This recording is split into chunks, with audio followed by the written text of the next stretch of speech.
For over 35 years, The Simpsons has courted controversy through satire that sometimes crossed cultural, political, and moral lines, resulting in international bans, lawsuits, government condemnations, and the only universally banned episode in American television history. From Michael Jackson's permanently deleted appearance to episodes that predicted Trump's presidency and sparked diplomatic incidents with Brazil, the show's controversies reveal how animated comedy can generate very real consequences. One Simpsons episode is so controversial that it's the only one in American television history to be completely deleted by its own creators. Not edited, not censored, erased. We're talking about Stark Raving Dad from Season 3, Episode 1. The episode where Michael Jackson voiced a psychiatric patient who thinks he's the king of pop. It aired without any problems for 28 years. Then in 2019, the producers made the unprecedented decision to permanently remove it from every streaming platform, every rerun, and every DVD set. The episode doesn't exist anymore. Here's what made this episode special before it vanished. Michael Jackson personally called Matt Groening to pitch his involvement. He attended recording sessions incognito. He co-wrote the beloved song Happy Birthday Lisa that fans treasured for decades. Jackson was credited as John J. Smith due to contractual obligations, but everyone knew it was him. The episode became a fan favorite. Then HBO's documentary Leaving Neverland premiered on March 7, 2019. Within days, executive producers James L. Brooks, Al Jean, and Matt Groening pulled the episode from circulation forever. Brooks stated, "This was a treasured episode. I'm against book burning of any kind, but this is our book and we're allowed to take out a chapter." Al Jean went further, suggesting Jackson used the episode to groom boys. The consequences were immediate and total. Disney Plus removed it, the only episode missing from the complete series. Syndication stopped airing it. The Season 3 DVD was reprinted without it. The beloved Happy Birthday Lisa song that the episode introduced disappeared with it. You can only find it now through out-of-print 2003 DVD copies. This sparked massive debate in fan communities. Some praised the decision as taking accountability. Others called it performative, pointing out that other episodes featuring controversial figures remained available. The question nobody could answer, should artwork be separated from artist conduct? The Simpsons answered by choosing to erase the artwork entirely. Here's where it gets dark. This wasn't government censorship. This wasn't network interference.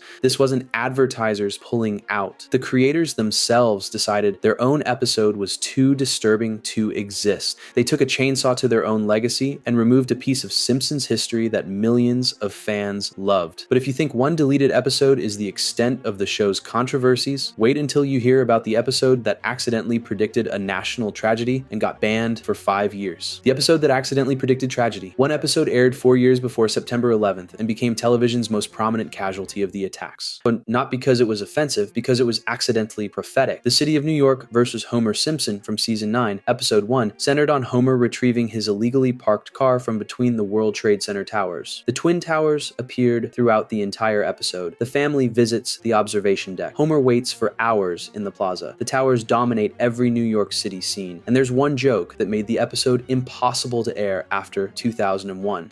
A magazine vendor shouts, "They put all the jerks in Tower 1. A voice from Tower 2 responds, "Go to hell." Co-executive producer Bill Oakley later called this line regrettable in retrospect. That's putting it mildly. After the September 11th attacks, networks immediately pulled the episode from syndication across the United States, United Kingdom, and Canada. An episode that had been one of Sky One's most frequently aired Simpsons episodes in Britain vanished overnight. But here's where it gets weird. Conspiracy theorists discovered something in the episode that seemed impossible to explain. One scene shows Lisa holding a brochure with a $9 bus fare displayed against an image of the Twin Towers, the number 9, right next to the towers, creating what appeared to be 9/11. Fans claim the show predicted the attacks 4 years in advance. Al Jean addressed this theory directly, calling it a completely bizarre, strange thing. Writer Ian Maxtone Graham explained the coincidence further. He's a New York native who wrote the episode as a love letter to the city. Bill Oakley clarified on Twitter in 2023, $9 was picked as a comically cheap fare. The World Trade Center was in the ad because that's where the story took place. Totally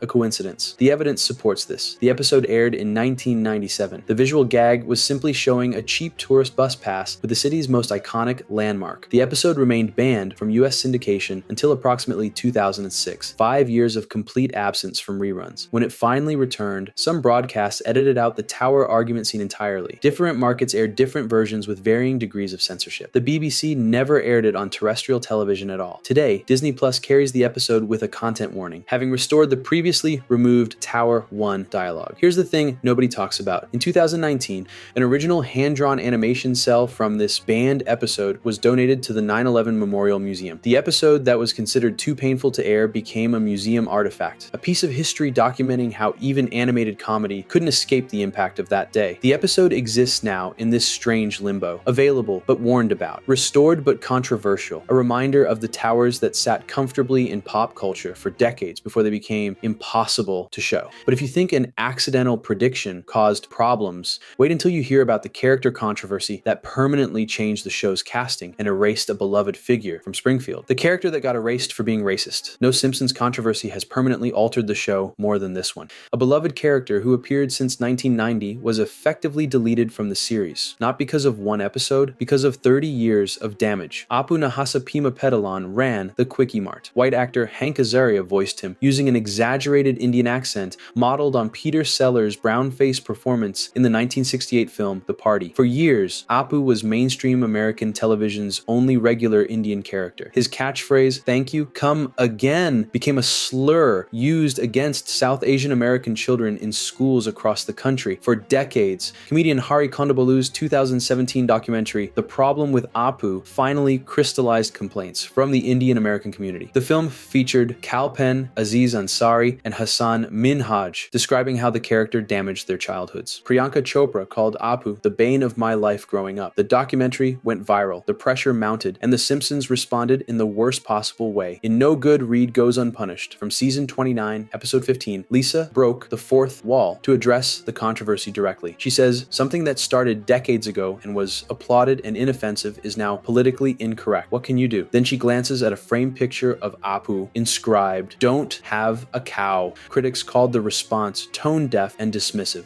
Matt Groening made it worse in interviews, saying, "I think it's a time in our culture where people love to pretend they're offended." The backlash exploded. On January 17th, 2020, Hank Azaria announced he would no longer voice Apu. In April 2021, Azaria issued a public apology. "I apologize for my participation in racism, my participation in racist practice. I helped create a pretty marginalizing, dehumanizing stereotype." By June 2020, the show announced white actors would no longer voice non-white characters. Carl, Dr. Hibbert, and other characters were recast with black voice actors. But here's the kicker. Apu wasn't recast. He was erased. His last speaking role was the season 29 premiere. He now exists only as a mute background figure, a character who appeared in hundreds of episodes for 30 years, effectively written out of the show. The Quickie Mart still appears. Apu occasionally stands silently in the background, but he never speaks, never interacts, never matters. The show chose erasure over evolution. Instead of redeeming the character or addressing the harm directly in future episodes, they simply removed him from Springfield. Makes zero sense. But if you think one character controversy changed the show, wait until you hear about the episodes that got the entire series banned in multiple countries for insulting entire nations. The episodes that got banned in entire countries. The Simpsons didn't just offend individuals or groups, it offended entire nations so badly that governments banned episodes or the entire series. Multiple countries decided Springfield was too dangerous for their citizens. Japan banned 2 episodes permanently, 30 minutes over Tokyo. From season 10, episode 23 featured Homer throwing Emperor Akihito into a dumpster full of used sumo thongs. In Japan, where depictions of the emperor are heavily restricted by cultural tradition, this was unthinkable. The episode also parodied the infamous 1997 Pokemon seizure incident with battling seizure robots and joked about a Hello Kitty factory burning cats alive. The Japanese government said no, never aired. Little Big Mom, from season 11, episode 10, got banned for a subplot where Lisa tricks Homer and Bart into believing they have leprosy. Leprosy isn't joke in Japan. Forced segregation of leprosy patients lasted until laws were repealed in 1996. 1 year before the episode aired, the wound was too fresh. Japan banned it immediately. Venezuela went further. In 2008, Hugo Chavez's government banned the entire series under the Television and Radio Social Responsibility Law, ruling the show unsuitable for children. The replacement programming they chose? Baywatch, a show featuring scantily clad lifeguards running in slow motion, apparently more appropriate for Venezuelan youth than an animated family sitcom. Brazil's controversy sparked a diplomatic incident. Blame It on Lisa, from season 13, episode 15, depicted Rio de Janeiro as crime-ridden, rat-infested, and overrun with monkeys. The Rio Tourism Board threatened to sue Fox. President Fernando Henrique Cardoso publicly condemned the episode for presenting a distorted vision of Brazilian reality. Producer James L. Brooks issued a half apology. "We apologize to the lovely city and people of Rio de Janeiro." And if that doesn't settle the issue, Homer Simpson offers to take on the president of Brazil on Fox's Celebrity Boxing. China and Hong Kong have restricted multiple episodes. Goo Goo Gai Pan, from season 16, Episode 12 features a plaque reading, "On this site in 1989, nothing happened," and Homer calling Mao a little angel who killed 50 million people. More recently, One Angry Lisa from season 34, episode 2 was removed from Disney Plus Hong Kong in 2023 after dialogue mentioned forced labor camps where children make smartphones. Disney quietly deleted it. No explanation, no announcement, just gone. Here's what makes this fascinating. Different cultures have completely different boundaries. Japan protects imperial dignity and medical trauma. Venezuela banned family dysfunction while promoting sexual objectification. Brazil couldn't handle jokes about crime. China erases any reference to government atrocities. The same show that Americans consider harmless satire becomes a national threat depending on which border you cross. But international governments banning episodes is just politics. Wait until you hear about the American religious organization that actually succeeded in forcing Fox to censor the show permanently. The religious group that actually succeeded in censoring the show. Religious groups complained about The Simpsons for decades. Most failed. One organization actually forced Fox to permanently edit an episode, and it stayed censored. The Catholic League for Religious and Civil Rights mounted sustained campaigns against the show throughout its run. Their biggest victory came after Sunday Cruddy Sunday from season 10, episode 12, aired on January 31st, 1999.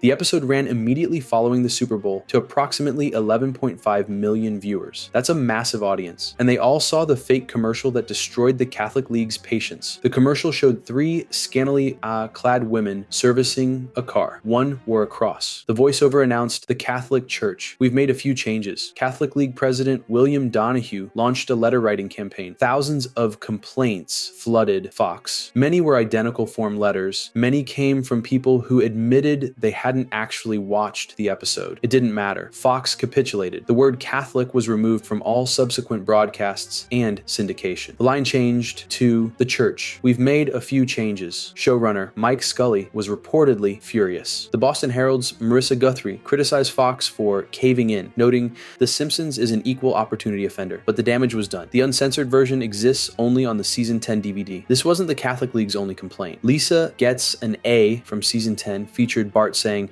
"I'm starving. Mom, can we go Catholic so we can get communion wafers and booze?" Marge responds, "No, no one is going Catholic. 3 children is enough. Thank you." Donahue demanded explanations from Fox executives. The network didn't censor this one, but they were clearly listening. Treehouse of Horror XX from October 18th, 2009 drew another formal condemnation. A segment featured a guard telling survivors to survive that all we must do is eat your flesh. Marge responds, "What kind of civilized people eat the body and blood of their savior?" Donahue declared, "Mocking the heart of any religion always crosses the line, and mocking the Eucharist does it for Catholics. They know this at Fox, which is precisely why they did it." Here's the thing. The Catholic League succeeded where governments, parents groups, and international protests failed. They got Fox to permanently alter content, not just pull an episode temporarily, not just add a content warning. They forced the network to go back and edit dialogue out of an episode that had already aired. That episode will never be shown uncensored on television again. But if you think religious groups caused headaches, wait until you hear about the 6-year war between The Simpsons and a sitting U.S. president that ended with a fictional fistfight in a sewer. The 6-year war with a sitting president. Few television shows have ever gone to war with the president of the United States. The Simpsons did for 6 years, and they won. This started in October 1990 when First Lady Barbara Bush told People magazine The Simpsons was the dumbest thing I had ever seen. The writers responded by sending a letter to the White House written in character as Marge Simpson, defending her family. Barbara Bush issued a gracious apology acknowledging a nice family scene. That could have ended it, but then President George H.W. Bush decided to escalate. On January 27, 1992, while campaigning for re-election on family values, he declared at the National Religious Broadcasters Convention, "We are going to keep on trying to strengthen the American family,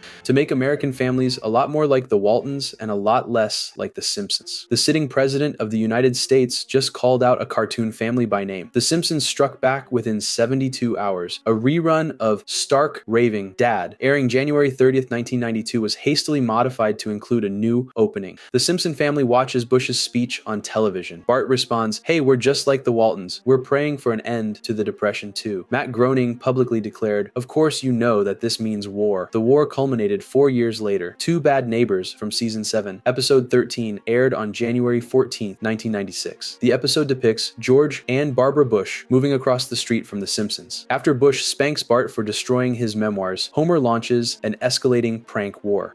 The climax features the two men brawling in a sewer. Bush threatens to ruin you like a Japanese banquet, referencing his infamous 1992 incident incident of vomiting on the Japanese Prime Minister. Producers Bill Oakley and Josh Weinstein clarified this wasn't political satire. They called it not a political attack, it's a personal attack on Bush's perceived crotchetiness. The episode portrayed the former president as a grumpy old man who hates children and gets into fistfights with his neighbors, and it aired on national television. Let that sink in. A cartoon show started a feud with the most powerful person on earth and ended it by depicting him wrestling in sewage. The president attacked a TV family. The TV family attacked back harder, and nobody stopped them. But political feuds are just public spectacles. Wait until you hear about the episodes that pushed moral boundaries so far that fans and producers called them mistakes. The episodes that crossed the line into disturbing. Some episodes weren't banned by governments or religious groups. They were condemned by the show's own producers as mistakes. Too dark, too cruel, too disturbing for a family sitcom. Homer's Enemy from season 8, episode 23, remains the most divisive regular episode in series history. Frank Grimes arrives as a hardworking, realistic character in a cartoon world. He becomes increasingly unhinged watching Homer succeed despite being incompetent. His mental breakdown culminates in deliberately grabbing high-voltage wires and electrocuting himself to death. At his funeral, Homer falls asleep mumbling about Marge's cookies. The congregation laughs as Grimes is lowered into the ground.